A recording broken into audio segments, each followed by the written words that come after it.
Okay, this is step one of the assembly of the Gamut 3 onto your ergometer. The first thing we're going to do is we're going to open the small parts box.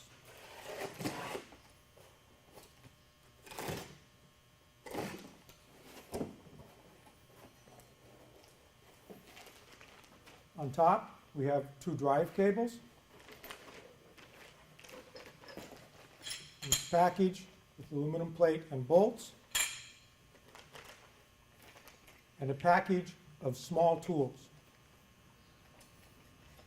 We need to open the small tool package. It consists of a miniature vice grip and a little piece of hooked seal. We need to open one of the cables.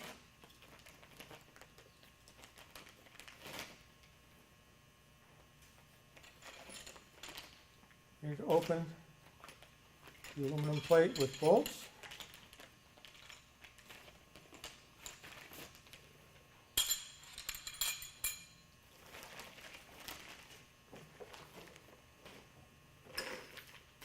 That's what we're going to need on step one.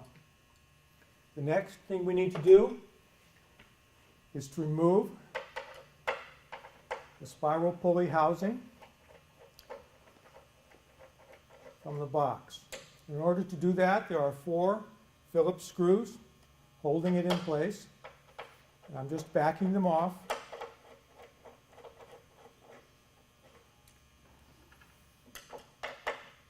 As you get to the last screw, you will need to support the weight. Otherwise, it'll tend to fall and scratch the paint.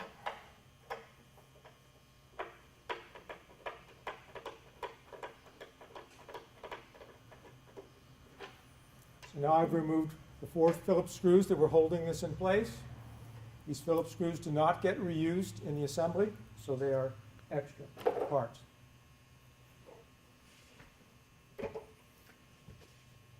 Now we need to do a brief inspection of the machine to make sure that the Gamut 3 is going to function properly when it's installed.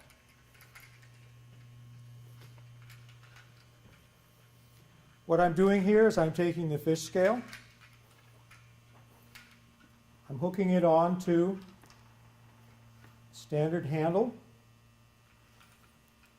and I am pulling. And what I'm getting here is 6 pounds. That is an adequate amount of tension for a Gamut 3. If the tension is below 5 pounds, you'll need to change the shock cord inside the Concept 2. I'll show you a shock cord here.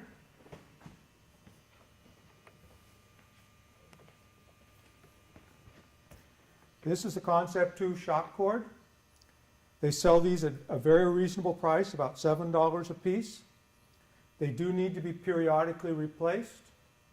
If the shock cord is too worn, the Gamut 3 does not function properly, and the cable will not rewind properly. So it's important that the shock cord tension be 5 pounds or more. With the field experience we've had over the last several years of testing the Gamut 3, what we've discovered is that a machine, a Concept 2 that's 3 or 4 years old, generally needs a new shock cord. 5 years is probably the absolute limit.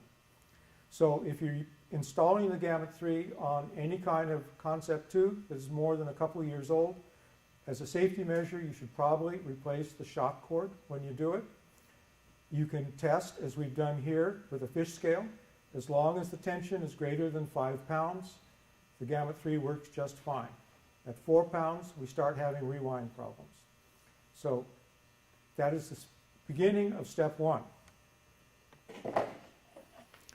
What we're going to do next is we're going to take a 7/16 wrench. We're going to flip over the handle. We're going to press the U-bolt forward slightly, and we're going to remove the nuts that hold the U-bolt to the handle.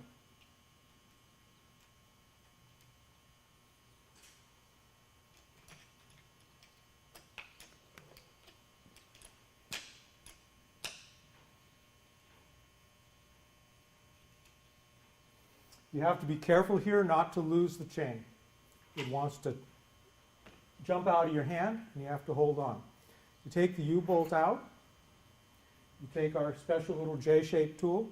You put it where the U-bolt used to be. And you put it like that. Our next step in the sequence is that we would like to take the cover off of the spiral pulley housing. It requires 4 screws, a Phillips screwdriver.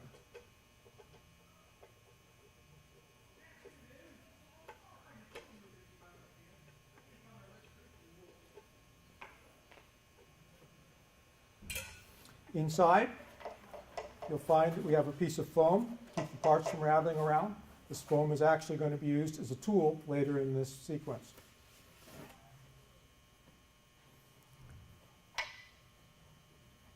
We need to take this aluminum plate. I'm going to turn this on its side. You'll notice that there is a raised portion down the center of the aluminum plate. That raised portion fits underneath the Concept 2 frame and locks it in place. So the raised portion goes lengthwise to the frame. With the orientation I have here, the raised portion is going in this direction. So I'm going to take this 1/4 inch bolt and I'm just going to start it very slightly by hand. That's fine. Flip this over, take the other 2 bolts. Now I'm going to slide this onto the concept frame. Put my hand down here because this basically wants to move. I'm going to take the bolt, I'm going to feed it up, and watching very carefully, I'm going to hit that hole right there, and with my fingers just barely start the bolt. I'm going to do the same thing on the other side.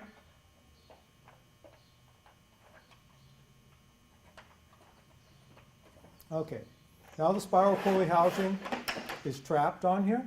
We're going to slide it all the way up against the rubber stop here. And we're going to take a 7/16 wrench right here. We're going to very carefully snug up the bolts. You don't want to over tighten this. The objective here is to get both sides as even as possible. So I snug it up until I feel a small amount of resistance, then I go on to the next bolt.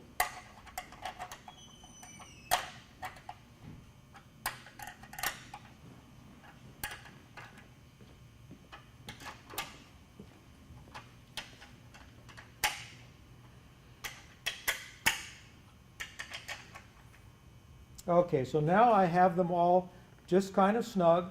I'll go around, I'll tighten each one perhaps 1/8 of a turn from say 7 o'clock to 4 o'clock, 7 o'clock to 5 o'clock. There we go. This does not have to be extremely tight.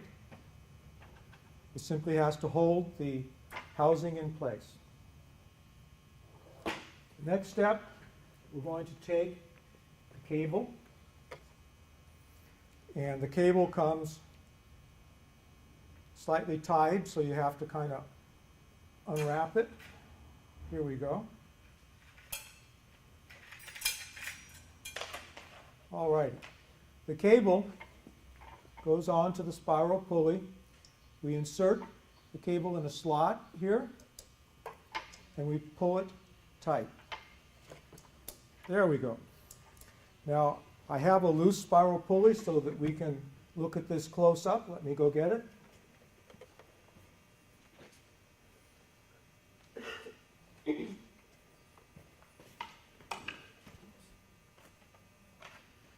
All right, so here's what we actually did. This is the fitting at the end of the spiral pulley.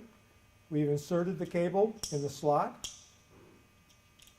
and we've pulled so that the little fitting goes into the slot and the cable is essentially captured. To remove the cable, we simply have to reverse that by backing it out. Pry this a little bit.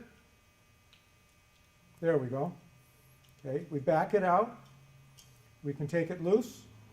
We put it in. We can tighten it in place.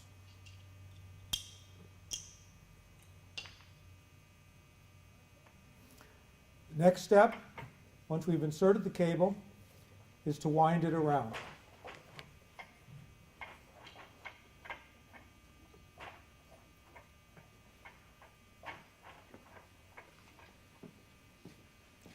Now at this point, I mentioned that we were going to use this piece of foam packing as a tool. I'm going to just use it as a wedge tool. I'm going to put it in here. This is to keep the cable from unwinding itself and coming loose, because it really does want to kind of make a tangled mess, and we don't want it to. Very good. For our next step,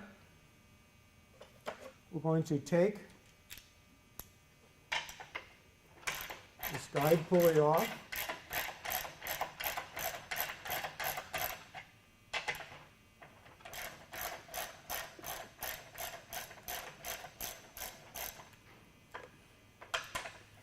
I'm using a 1/2 inch socket.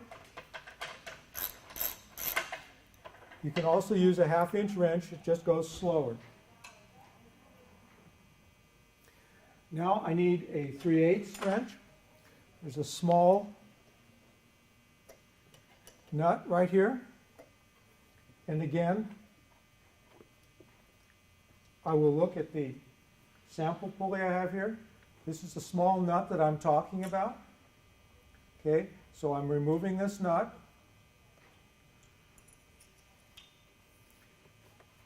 You'll notice that there's a socket here. This socket exactly fits the swivel fitting on the end of the Concept 2 chain. So that happens to be the swivel fitting right here. So what we're going to do, I'm supporting this with my hand here so that it doesn't go sprawling and disappear inside the machine. I'm going to take my little hook and put it like this, and I'm going to put this through here. So now I have the Concept 2 chain out in open air. I'd like to insert the Concept 2 chain into this socket in the spiral pulley. I'm going to grab the chain here, and I'm going to very carefully try to line up the holes here. There. So now it's inserted. We let it go like that. Now this wants to turn, so I'm going to let it turn. And I'm going to put the piece of foam back in. There we go. Now we need to take that little nut that we took off, and we're going to put it on here so that we can hold the swivel fitting into the spiral pulley.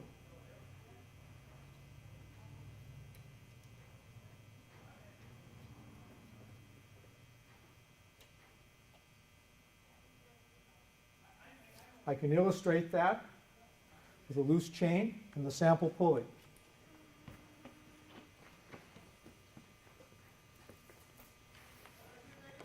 Here's a loose chain off an older model Concept 2. You'll notice that the little bronze bearing that goes on the end of this is lost. That's okay, it still works just fine. What we've just done, we have inserted this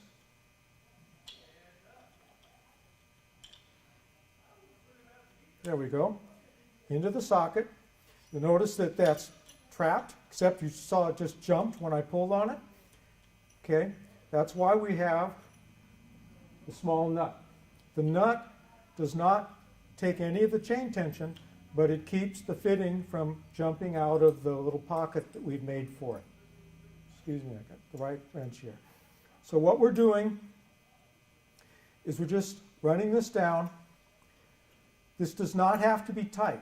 What we're trying to do, we're just trying to prevent this fitting from jumping out of the pocket.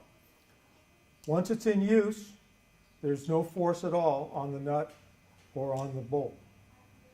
So that's what we've tried to do here. So I'm going to go back to the real machine, and I'm going to tighten this up. And again, we're not trying to put a lot of force on this. We just need to tighten this enough that it keeps the swivel fitting from popping loose.